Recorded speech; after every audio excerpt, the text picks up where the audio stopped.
Hello friends, welcome to another new video. তো রাজ্যে আজকে বাজেট পেশ হচ্ছে। আমি বলেছিলাম যে রাজ্য বাজেট যখনই পেশ হবে পুরো ডিটেল করে তোমাদেরকে একটা ভিডিও বানিয়ে দেবো, বাট এখনও বাজেট চলছে। এই পর্যন্ত কি কি সুবিধা নতুন করে তৈরি হচ্ছে সেটা তোমাদেরকে এক্ষুনি বলতে চলে এলাম, কেননা অনেক কিছু নতুন জিনিস কিন্তু বাজেটে অ্যাড অন হলো। তো কি কি হয়েছে, যারা নতুন আছে অবশ্যই চ্যানেলটিকে সাবস্ক্রাইব করে পাশে থাকা বেল আইকনটি ক্লিক করে দাও, যাতে সমস্ত তথ্যগুলো তোমরা টাইম এখান থেকে পেয়ে যাও। তো একদম প্রথমে যেটা বলবো, অন্নপূর্ণা যোজনা। অন্নপূর্ণা যোজনাতে অনেকের ডাউট ছিল যে টাকা পাবো নাকি পাবো না, এবং অন্নপূর্ণা যোজনাতে আলটিমেটলি কত টাকা এখানে স্যাংশন হতে চলেছে।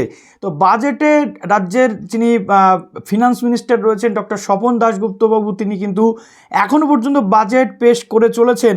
তো অন্নপূর্ণা যোজনার ক্ষেত্রে 36,000 কোটি টাকা কিন্তু বরাদ্দ করা হয়েছে, অর্থাৎ যারা আবেদন করেছেন এলিজিবল হলে কিন্তু প্রায় সবাই এই টাকাটা পেতে চলেছেন। অর্থাৎ এটা একটা বিগ সাইন, মানে কি বলবো, ইমপ্লিমেন্ট হতে চলেছে আমাদের রাজ্যে। গর্ভবতী মায়েদের জন্য 21,000 টাকা এককালীন সাহায্য এবং 5টা থেকে 6টা কিন্তু পুষ্টি কিট দেওয়া হবে, সেন্ট্রাল গভর্নমেন্টের রুলস অনুযায়ী বলা হয়েছে।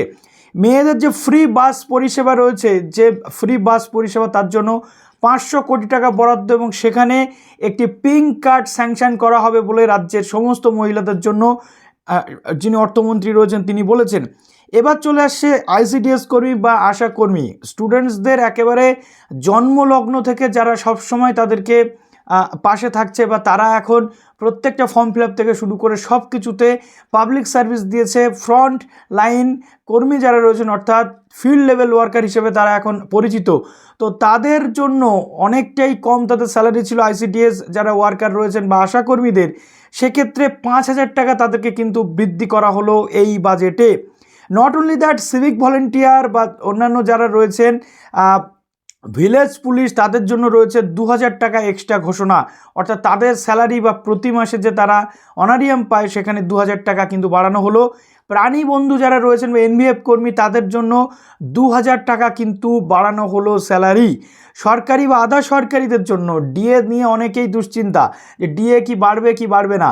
ডিএ ইনিশিয়াল স্টেজে 18% এবং পরবর্তী ক্ষেত্রে আমরা যেটা দেখতে পাচ্ছি এক্সট্রা 20%, অর্থাৎ 38% ডিএ 1 অক্টোবর থেকে লাগু হয়ে যেতে চলেছে আমাদের রাজ্যের সরকারি চাকরিজীবীদের জন্য।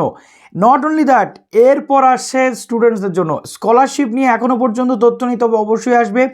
এবার প্রশ্ন হচ্ছে যে ছাত্রীদের, অর্থাৎ যে সমস্ত ছাত্রীরা আমাদের বর্তমান ভবিষ্যৎ, তাদের জন্য 50,000 টাকা করে এককালীন ঘোষণা। কেননা ছাত্রীরা অনেক ক্ষেত্রে ড্রপ আউট হয়ে যায়, বিয়ে হয়ে যায়, অনেক সমস্যা হয় ছাত্রীদের, অর্থনৈতিকভাবে পিছিয়ে পড়া যে দুর্বল ছাত্রছাত্রীদের জন্য বা ছাত্রীদের জন্য, তাদের এই সমস্যা দূরীকরণ করতে রাজ্য সরকার ছাত্রীদের জন্য 50,000 টাকা করে প্রতিটা ছাত্রীকে দেওয়ার কথা কিন্তু ঘোষণা করে দিয়েছে।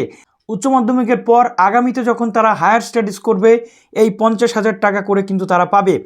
এবার চলে আসে সরকারি কর্মচারী নিয়োগ। 1 লাখের কাছাকাছি ভ্যাকান্ট সিট কিন্তু ভর্তি করা হবে, এটা বলা হচ্ছে রাজ্য সরকারের পক্ষ থেকে, এবং সেখানে 50,000 শিক্ষক অশিক্ষক, তার সাথে 20,000 পুলিশ যে রিক্রুটমেন্ট সেটা হতে চলেছে, এবং তার সাথে অন্যান্য অফিসে বিভিন্ন চাকরির ক্ষেত্রে আমরা যেটা দেখতে পাচ্ছি রাজ্য সরকার কিন্তু ঘোষণা করে দিল যে নিয়োগ হতে চলেছে, তার জন্য কিন্তু বরাদ্দ রাখা হচ্ছে।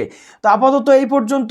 এরপর স্কলারশিপ থেকে শুরু করে যুব শক্তির কী আপডেট আছে পরপর সেই তথ্যগুলো তোমাদের জন্য নিয়ে চলে আসছি।